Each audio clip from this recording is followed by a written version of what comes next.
4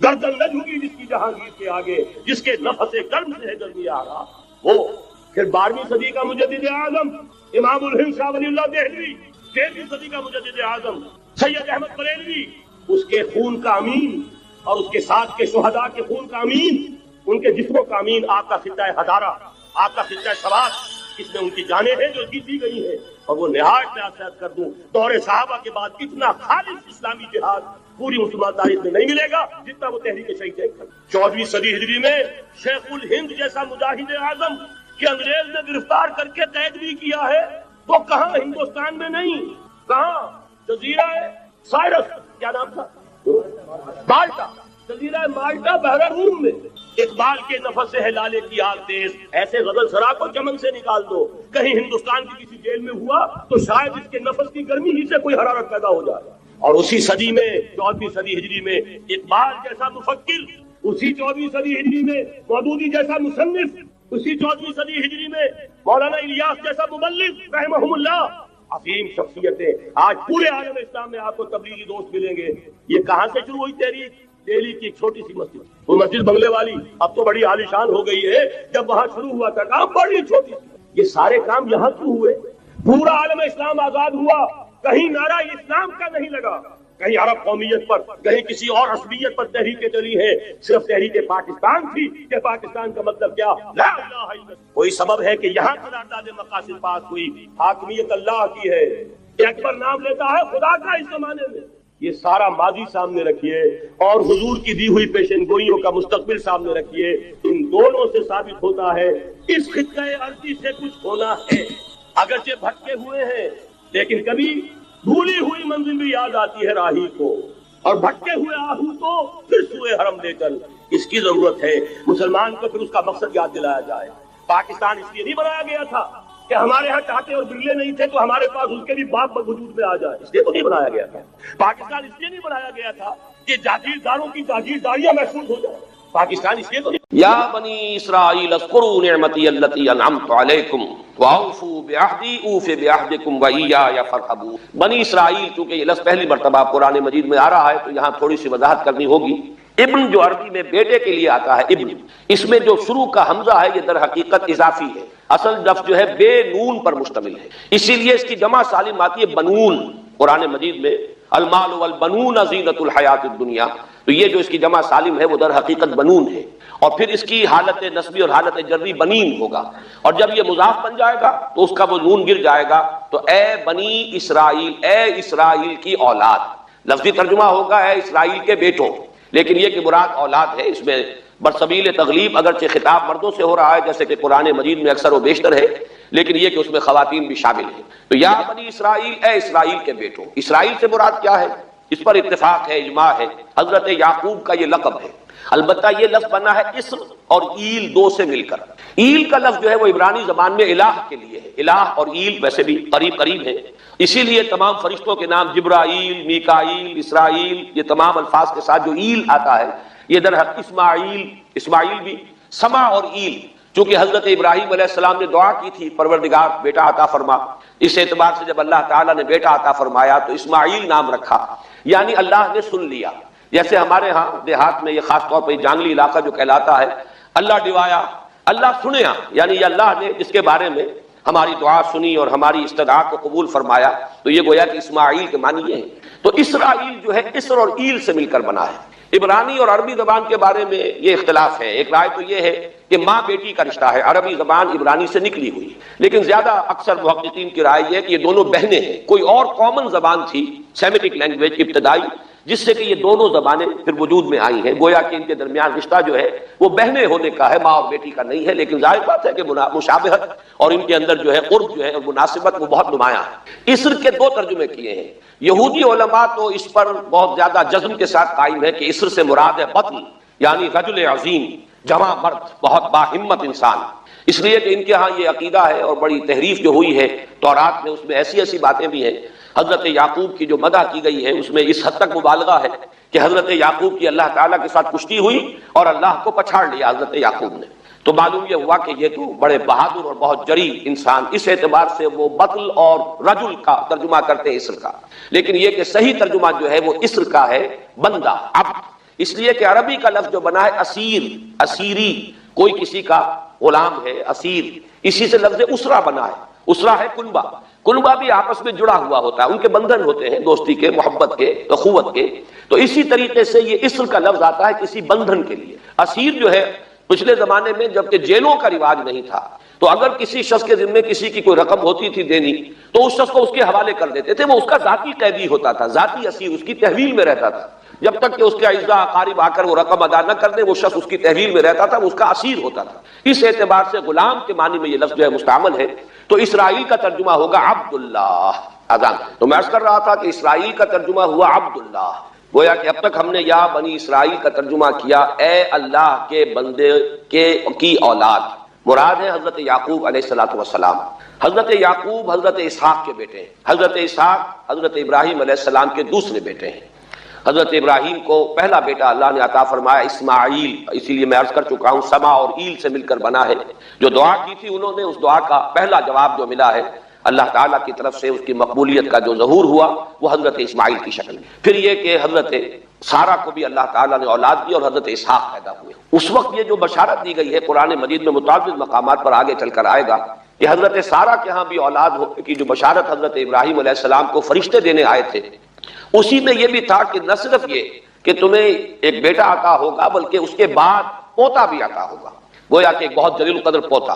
اس اعتبار سے ایک رائے یہ ہے کہ یعقوب عقب سے بنا ہے، گویا کہ بشارت میں پہلے ہی سے شامل تھا حضرت یعقوب علیہ السلام کا ذکر بھی کہ اسحاق کے بعد اسحاق کے ہاں ایک بہت جلیل القدر بیٹے کی ولادت ہوگی اور اس کا نام یعقوب ہوگا، یعنی اسحاق کے بعد آنے والا، بیٹے کے بعد جو پوتا آتا ہے۔ لیکن یہود کی رائے یہ ہے کہ حضرت یعقوب پیدا ہوئے ہیں اپنے بھائی عیسو کے ساتھ، یہ تمام بیٹے ہیں حضرت اسحاق علیہ الصلوۃ والسلام کے، دو بیٹے پیدا ہوئے بیک وقت، جڑواں بھائی۔ پہلے حضرت عیسو کی ولادت ہوئی ہے اور تورات کے الفاظ یہ ہیں کہ یعقوب اپنے بھائی عیسو کی ایڑیاں پکڑے ہوئے تولد ہوا۔ تو چونکہ حضرت عیسو کے بعد حضرت یعقوب کی ولادت ہوئی ہے تو گویا کہ اس وجہ سے ان کا نام حضرت اسحاق نے یعقوب رکھ دیا، عقب میں آنے والا، بعد میں آنے والا۔ بہرحال حضرت یعقوب علیہ السلام کے پھر 12 بیٹے ہیں جن کی تفصیل پوری موجود ہے۔ یہ تاریخ جو ہے بڑی ریکارڈڈ ہے، اس لیے کہ بنی اسرائیل کی یہ تاریخ جو ہے books of the old testament میں اس کی پوری تفصیل موجود ہے۔ 4 بیویاں تھیں حضرت یعقوب علیہ السلام کی جن سے 12 بیٹے ہوئے، 3 بیویوں سے 10 بیٹے تھے اور سب سے چھوٹی بیوی سے 2 بیٹے تھے حضرت یوسف اور بنیامین، اور ان دونوں سے حضرت یعقوب علیہ السلام کو بڑی محبت تھی۔ حضرت یوسف سے چونکہ یہ تاریخ شروع ہوتی ہے اس اعتبار سے کہ انہیں ان کے بھائیوں نے کنویں میں ڈالا، پھر اللہ تعالیٰ نے وہاں سے ان کے نکلنے کا سامان کیا، پھر مصر پہنچایا، پھر مختلف مراحل سے گزار کر انہیں وہاں ایک بہت اونچی پوزیشن تک پہنچایا۔ تو حضرت یوسف علیہ السلام سے اس اعتبار سے ان کی تاریخ شروع ہوتی ہے۔ 1906 قبل مسیح میں حضرت یوسف علیہ السلام کی پیدائش ہے، جہاں تک صحیح اندازہ کیا جا سکا ہے۔ یوں سمجھیے کہ آج سے تقریباً 4000 سال قبل یہ حضرت یوسف کی پیدائش ہے، اور حضرت یوسف پڑ پوتے ہیں حضرت ابراہیم کے۔ ان میں اگر آپ 200-250 سال کا اور اضافہ کریں تو آج سے کوئی 4,2500 سال قبل کی شخصیت بنتے ہیں حضرت ابراہیم علیہ الصلوۃ والسلام۔ حضرت یوسف کے زمانے میں پھر جیسے کہ وہ تفصیل سورہ یوسف میں آئے گی، یہ پورا خاندان آ کر کنعان میں تھے لیکن وہاں سے آ کر مصر میں آباد ہو گئے۔ مصر میں ان کا بڑا اعزاز ہوا، اکرام ہوا۔ اس کے خاص حالات تھے کہ مصر میں اس وقت جو بادشاہت تھی وہ اصل مصر کے لوگوں کی نہیں تھی، بلکہ یہ بھی سیمیٹک لوگ تھے جو جا کر جنہوں نے عراق وغیرہ کے علاقے سے ہی جا کر انہوں نے فتح کیا تھا مصر کو، لہذا انہیں فرعون نہیں کہا گیا قرآن مجید میں، وہ فرائنہ کا خاندان نہیں ہے بلکہ وہ تاریخ میں ہکسوس کنگز کہلاتے ہیں۔ تاریخ مصر میں وہ 15واں خاندان کہلاتا ہے وہاں کے بادشاہوں کا، 15th ڈائنیسٹی، اور یہ چونکہ لوکل نہیں تھا اس لیے ان کو فرعون نہیں کہا جائے گا بلکہ یہ ہکسوس کنگز چرواہے بادشاہ تھے کہ جو عرب کے ان علاقوں سے آئے تھے جزیرہ نما سے، اور وہاں سے وہ چرواہے تھے۔ ان کا تو پیشہ ظاہر بات ہے صحرا میں کیا ہوتا ہے، بھیڑیں بکریاں پالنا، لیکن انہوں نے آ کر مصر کو فتح کیا، وہاں ان کی بادشاہت ہو گئی۔ محسوس ایسا ہوتا ہے کہ ایک سیاسی پہلو موجود تھا۔ وہ جو بادشاہ مصر نے جس طریقے سے اعزاز کیا ہے حضرت یوسف علیہ السلام کا، پھر جو اختیار دیا، جو اقتدار دیا، جو ان کو حیثیت دی، پھر انہیں اجازت دی کہ اپنے پورے خاندان کو بلا لیں، اور پھر مصر کا بہترین جو زرخیز ترین علاقہ تھا وہ انہیں عطا کر دیا کہ یہاں آباد ہو جاؤ۔ جوشن کا علاقہ، یا گوشن بھی کہتے ہیں، جشن بھی کہتے ہیں، یہ جو نائل کا ڈیلٹا ہے، کہ جو جا کر آپ کو معلوم ہے کہ دریا جو ہے جب بہت سی شاخوں میں تقسیم ہو جاتے ہیں سمندر میں گرنے سے قبل، تو وہ ڈیلٹا جو ہے زرخیز ترین علاقہ ہوتا ہے. آرٹیفیشل اریگیشن کے اور نظام تو تھے نہیں. جہاں دریا ہی چھوٹی چھوٹی نہروں کی شکل اختیار کر لے وہاں گویا کہ وہ فطری طور پر جو ہے بڑے وسیع رقبے کے اندر اریگیشن ہو سکتی ہے. تو اس ڈیلٹا کے علاقے میں بہترین علاقہ ان کو دیا گیا، وہاں آباد ہو جاؤ. وہاں یہ رہے ہیں گویا کہ پیرزادوں کی حیثیت. ابھی ان کے پاس کوئی شریعت نہیں، ابھی کوئی کتاب نہیں ملی، ابھی صرف یہ ایک خاندان ہے، حضرت ابراہیم کی نسل کا ایک خاندان ہے. اس لیے کہ حضرت ابراہیم کی نسل میں حضرت اسماعیل کی نسل ہے کہ جو عرب میں آباد ہو چکی، ان کی نسل میں پھر حضرت اسحاق کے بیٹوں میں سے بھی عیسو کی نسل وہ اور جگہ پر آباد ہو چکی. اس اعتبار سے یوں نہ سمجھیے کہ نسل ابراہیم صرف ان پر مشتمل ہے. اسی طرح بنی قطورہ تیسری جو آپ کی اہلیہ تھی، ان کی اولاد بھی، تو گویا کہ یہ بہت وسیع حلقہ ہے جو اولاد ابراہیم کا ہے. تو اولاد ابراہیم میں سے ایک شاخ ہے جو آ کر، یعنی حضرت یعقوب کے 12 بیٹے اور حضرت یعقوب بھی آ کر یہاں آباد ہو گئے. اور یہاں پھر یہ کچھ عرصے تک تقریباً 100-150 برس تک تو بڑے عیش میں رہے. یہ تقریباً یوں سمجھیے کہ 1850 قبل مسیح میں ان کا داخلہ ہوا ہے مصر کے اندر، اور وہاں پر 150 برس جو ہے انہوں نے بڑے عیش میں گزارے ہیں. یہ پیرزادے تھے اس لیے کہ بادشاہ معتقد ہو چکا تھا حضرت یوسف علیہ السلام کا. اگرچہ یہ تو ثابت نہیں ہوتا کہ وہ ایمان لایا ہو حضرت یوسف علیہ السلام پر، اس کا کوئی ثبوت نہیں، لیکن معتقد تھا. اور ان کی نیکی کا، پارسائی کا، شرافت کا، ذہانت کا، صلاحیتوں کا اعتراف پوری قوم کو تھا. جس طریقے سے کہ انہوں نے اس ملک کی جو نیا ہے اس کو جس طرح پار لگایا ہے، وہ شدید ترین قحط کا جو ایک دور آیا اس میں سے، اور جتنا بہترین انتظام کیا اس کی بنا پر ان کی صلاحیتوں کے سب معترف تھے. تو وہ 130 برس کی عمر میں غالباً ان کا انتقال ہوا ہے، اور 80 برس تک انہوں نے مصر پر گویا کہ جو سب سے زیادہ با اختیار شخص وہاں تھا بادشاہ کے بعد، بادشاہ اپنی جگہ پر تھا لیکن یہ کہ جو بادشاہ کے بعد سب سے زیادہ با اختیار شخصیت تھی وہ حضرت یوسف کی تھی 80 برس تک. اور اس عرصے میں، اور پھر یہ 150 برس جو میں نے عرض کیا ہے کہ اس میں یہ خوب پھلے پھولے، ان کی اولاد جو ہے وہ کثرت کے ساتھ پھیلی. لیکن اس کے بعد وہاں پھر ایک انقلاب آیا. اس انقلاب کو آپ کہیں کہ جیسے کہ مختلف ممالک میں آتا ہے، اب سنز آف دی سوائل جو اس ملک کے رہنے والے تھے، اصل آبادی قبطیوں کی، انہوں نے بغاوت کی اور ہکسوس کنگز کو نکال دیا. وہ خاندان ختم ہو گیا. جب وہ چلے گئے تو جو ہکسوس کنگز کے یہ گویا کہ بہت ہی منظور نظر تھے اور یہ مراعات یافتہ طبقہ تھا بنی اسرائیل کا، حضرت یعقوب کی اولاد کا، اب ان پر عتاب شروع ہوا، اب ان کا زوال آیا. تو یوں سمجھیے کہ تقریباً 400 برس اس کے بعد ان کے بڑی ہی شدت کے اور بڑی سخت غلامی کے، رفتہ رفتہ اس میں شدت پیدا ہوتی گئی ہے. لیکن یہ ہے کہ یہ 400 برس اس لیے کہ پھر 1300 قبل مسیح میں 550 برس بعد پھر ان کا ایکسوڈس ہوا ہے مصر سے. جب حضرت موسیٰ علیہ السلام کو اللہ تعالیٰ نے مبعوث فرمایا، پھر حضرت موسیٰ علیہ السلام ان کی نجات کا ذریعہ بنے، اور پھر مصر سے لے کر وہ انہیں نکلے ہیں. معجزانہ انداز میں ہی سمندر کو پھاڑ کر ان کے لیے اللہ نے راستہ بنایا ہے. قدم قدم پر معجزوں سے ان کی تائید کی ہے. کھانے پینے کے لیے صحرائے تیہ میں کچھ نہیں تھا تو من و سلوہ دیا ہے. پانی پینے کے لیے نہیں تھا تو ایک ضرب سے چٹان میں سے 12 چشمے جو ہے اللہ تعالیٰ نے بہا دیے کہ 12 قبیلے ہیں آپس میں لڑے نہ، کہیں پانی پینے پلانے پہ جھگڑا اور کہیں گھوڑا آگے بڑھانے پہ جھگڑا. قبائلی زندگی میں یہ بڑا سینسیٹیو ایشو ہوتا ہے. لہذا قد علم کل اناس مشربہم، ہر قبیلے کے لیے ایک گھاٹ معین ہو گیا، تمہارا چشمہ یہ ہے، تمہارا چشمہ یہ ہے. ایک ضرب سے 12 چشمے پھوٹ گئے. پھر انہیں وہاں کوہ طور کے قریب پڑاؤ ڈال کر ان کو وہاں چھوڑ کر حضرت موسیٰ علیہ السلام جو ہے اللہ تعالیٰ کی طلبی پر کوہ طور پر گئے ہیں، وہاں تورات عطا ہوئی. تو تورات کے عطا کیے جانے کے بعد اب سمجھیے کہ اب ان کی حیثیت ایک امت کی بن گئی، کتاب پر امت کی تشکیل ہوئی. یہ امت مسلمہ قرآن مجید کی بنیاد پر امت ہے. جب یہ کتاب دی گئی ہے اس کی بنیاد پر ایک شریعت دی گئی ہے، کتاب دی گئی ہے، کتاب ہدایت ہے، تو اس نے امت کی شکل اختیار کی. یہی وجہ ہے کہ لفظ امت جو ہے قرآن مجید میں صرف مکی صورتوں کے اندر، مدنی صورتوں میں استعمال ہوا ہے. کنتم خیر امت اخرجت للناس، سورہ آل عمران میں، کذالک جعلناکم امۃ وسطا لتکونوا شہداء علی الناس ویکون الرسول علیکم شہیدا. یہ سورہ بقرہ میں آگے چل کر آ جائے گا. تو اصل میں جیسے تشکیل امت جو ہوئی ہے وہ در حقیقت مدنی دور میں آ کر ہوئی ہے جبکہ شریعت عطا کی جا رہی ہے. اسی طریقے سے یہ ایک خاندان تھا، حضرت ابراہیم کی نسل کی ایک شاخ، اس نے امت کی حیثیت اختیار کی ہے جبکہ صحرائے تیہ میں جب ان کا قیام تھا اور اس صحرائے سینا میں، اور وہاں پر پھر حضرت موسیٰ علیہ السلام کو تورات دی گئی اور شریعت دی گئی. تب سے یہ امت ہے، اور یہ ہے 1300 قبل مسیح. 610 عیسوی میں، اب سمجھیے 1300 وہ جمع کیجئے، 610 یہ جمع کیجئے، 1910 برس بعد پھر حضور صلی اللہ علیہ وسلم پر قرآن مجید کی وحی کا آغاز ہوا، اور 622 میں حضور نے ہجرت فرمائی، اور اس کے بھی کوئی 2 سال یا 1 سال کے بعد جو ہے یہ آیات نازل ہو رہی ہیں جو ہم اس وقت پڑھ رہے ہیں. تو یہ سارا جو ہے تاریخی پس منظر ذہن میں رکھیے کہ یہ تقریباً 2000 برس کی تاریخ جو ہے ان کی بحیثیت امت، ویسے تو ان کی تاریخ اگر شروع کریں گے بنی اسرائیل تو حضرت یعقوب سے شروع ہونی چاہیے اور وہ اس سے زیادہ ہو جائے گی طویل، لیکن در حقیقت امت کی حیثیت سے ان کی تاریخ 2000 برس کی شمار ہوگی کہ 1300 قبل مسیح میں جب ہجرت کی ہے حضرت موسیٰ علیہ السلام نے اپنی قوم کو لے کر مصر سے، اور جب صحرائے سینا میں آئے ہیں، سینائی پیننسولا میں، اور پھر کتاب ملی ہے، تورات عطا کی گئی، شریعت عطا کی گئی، تب سے اس کا امت کی حیثیت سے آغاز ہوا۔ ایک بات اور نوٹ کر لیجئے، ان کو امت مسلمہ کیوں نہیں کہا گیا؟ اس کے لیے اس کا ایک سبب ہے۔ در حقیقت امت مسلمہ کا لفظ یا خیر امت یا امت کا لفظ جو ہے اس موجودہ امت کے لیے اس لیے استعمال کیا گیا ہے کہ یہ امت کسی ایک نسل پر مشتمل نہیں، یہ امیین اس کے نیوکلیس ہے، لیکن یہ کہ ہر نسل کے لوگ اس میں آ کر شامل ہوئے ہیں، ہر قوم جو ہے اس میں آ گئی ہے، اس لیے اس کا نام جو ہے وہ صفاتی ہے، امت مسلمہ۔ لیکن چونکہ یہ سابقہ امت مسلمہ ایک ہی نسل پر مشتمل ہے، حضور صلی اللہ علیہ وسلم سے پہلے کسی نبی اور کسی رسول کی بعثت اس کی قوم سے باہر نہیں ہوئی، کسی ایک خاص قوم کی طرف بعثت ہوئی ہے، کسی خاص علاقے کی طرف بعثت ہوئی ہے۔ بعثت عمومی الی کافۃ الناس یہ صرف محمد الرسول اللہ صلی اللہ علیہ وسلم کی امتیازی شان ہے، وما ارسلناک الا کافۃ للناس بشیرا ونذیرا۔ اس اعتبار سے ان کا جو ہے اس میں عالم گویا کہ بنی اسرائیل ہی ہے کہ جو برقرار رہا ہے، اے اسرائیل کی اولاد۔ اگرچہ میں اس موضوع پہ تقریر کر چکا ہوں لیکن آج پھر اس گفتگو کے حوالے سے بات چیزیں تازہ کرتا ہوں۔ اس وقت عالمی سطح پر یہودی جمع عیسائی بریکٹ میں کر لیجیے اور امریکہ جمع یورپ یہ بریکٹ میں کر لیجیے، ان کا اندر معاملہ کیا ہے؟ اصل جو ہے اس میں پیچھے مائنڈ ہے، ماسٹر مائنڈ، سازشی ذہن وہ یہود کا ہے۔ باقی عیسائی آلہ کار بن گئے ہیں۔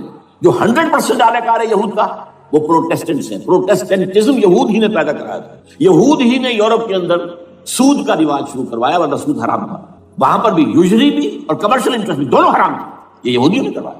اور پھر پہلا بینک بنوایا ہے انگلستان کے اندر، بینک آف انگلینڈ، اور جو پوپ کے خلاف بغاوت کرائی تو پہلی بغاوت ہوئی انگلستان کے اندر، جو چرچ آف انگلینڈ علیحدہ ہو گیا پوپ سے، اور اسی کو یہودیوں نے قرار دیا یہ ہمارا ماڈرن اسرائیل ہے، یہ اسرائیل ہمیں دیا ہے گاڈ نے، یہ جو ہے برطانیہ۔ اس کے کچھ عرصے کے بعد یہی جو ہے ایکسوڈس ہوا ہے اور وہ امریکہ میں جا کے آباد ہوئے، لہذا امریکہ کو بھی جیوز نے کہا ہے دس از another اسرائیل، یہ ہمارے اصل اسرائیل، ماڈرن اسرائیل یہ ہے، اس لیے کہ جو انہیں وہاں پر اقتدار حاصل ہوا ہے، جو قوت حاصل ہوئی ہے، جس قدر دولت انہوں نے وہاں جمع کی ہے، وہاں کے جس طریقے سے جکڑ لیا ہے حکومتوں کو، فرنگ کی رگے جہاں پنجائے یہود میں ہے۔ ٹھیک 100 سال پہلے علامہ اقبال یہ مشاہدہ کر کے آ گئے تھے یورپ میں، اور کون دیکھنے والا تھا کہ وہاں کیا ہو رہا ہے، بیہائنڈ دی سین کیا ہے، سامنے کیا ہے، پردے کے پیچھے کیا ہے۔ فرنگ کی رگے جہاں پنجائے یہود میں، اس وقت فرنگ کا امام تھا برطانیہ، یہ وہ سلطنت تھی جس پر سورج کبھی غروب نہیں ہوتا تھا۔ آج وہ فرنگ کا امام امریکہ، یہ برطانیہ تو اب وہ جو ایک نظم ہے کہ بچپن میں پڑھی تھی، London bridge is going down going down going down, اس کی مثال ہے۔ برطانیہ کی کوئی حیثیت ہی نہیں، ورلڈ پاور کی حیثیت نہیں ہے، وہ تو چھوٹا بھائی اس کو بنا رکھا امریکہ نے اپنا، تو اس حیثیت سے جو ہے اس کی کوئی حیثیت ہے، ورنہ کوئی اور حیثیت نہیں۔ بہرحال ان دونوں میں یہ ہے کہ پیچھے ماسٹر مائنڈ، سازشی ذہن، پلاننگ، اسکیم ساری یہودیوں، اعلی کار امریکہ سب سے بڑھ کر، اس کے بعد برطانیہ، اور اس میں اصل پروٹیسٹنٹس، ان میں بیپٹسٹ، ان میں اس سے بھی آگے بڑھ کر ایونجلسٹ، جن کو کہتے ہیں بورن اگین کرسچنز، جن کو کہتے ہیں نیو کنزرویٹو کرسچنز، یہ تمام اصطلاحات آپ اخبارات میں پڑھتے ہوں گے، ان کو غور کرنا، یہ اصل اعلی کار، ان کو ایک نیا نام دیا گیا ہے کرسچین زائونسٹ۔ ایک یہودی زائونسٹ ہیں، سارے یہودی زائونسٹ نہیں ہیں، بہت سے یہودی ہیں جو یہ زائونسٹ کے مخالف ہیں۔ چنانچہ میری ہیوسٹن میں ملاقات ہوئی تھی ڈاکٹر وشو براڈ، بہت بڑا پروفیسر ایمیریٹس یہودی، لیکن یہ کہ اس نے کہا، بڑے اجتماع میں کہا، ہمارا اجلاس تھا وہاں پر، ہم نے یہ جو ہے بلایا تھا، ایک یہودی، ایک عیسائی اور ایک مسلمان، تینوں جو ہیں وہ تقریریں کریں۔ انہوں نے کہا تھا کہ وی آر ناٹ سپورٹنگ اسرائیل۔ اس نے وہ عیسائی جو آیا ہوا تھا پروفیسر، اس نے they are supporting Israel, we are not supporting Israel. اسی طرح میری جو ہوئی تھی round table conference, round table, اس میں ایک یہودی پروفیسر تھے، وہ ہسٹری کے پروفیسر، میں نام بھول رہا ہوں ان کا، انہوں نے کہا آئی ایم اینٹی زائنسٹ، میں زائنسٹ کے خلاف ہوں۔ تو زائنسٹ جو ہے اصل میں ایک سیکولر یہودیوں کی تحریک ہے، اور اس کے سب سے بڑے سپورٹرز کرسچین زائنسٹ وہ امریکہ میں بیٹھے ہوئے۔ تو یہ ہے صورتحال۔ یہ جان لیجئے کیتھولکس جو ہیں یہ اتنے پرو یہودی نہیں ہیں، اب رفتہ رفتہ وہ بھی اس کے اندر آ کر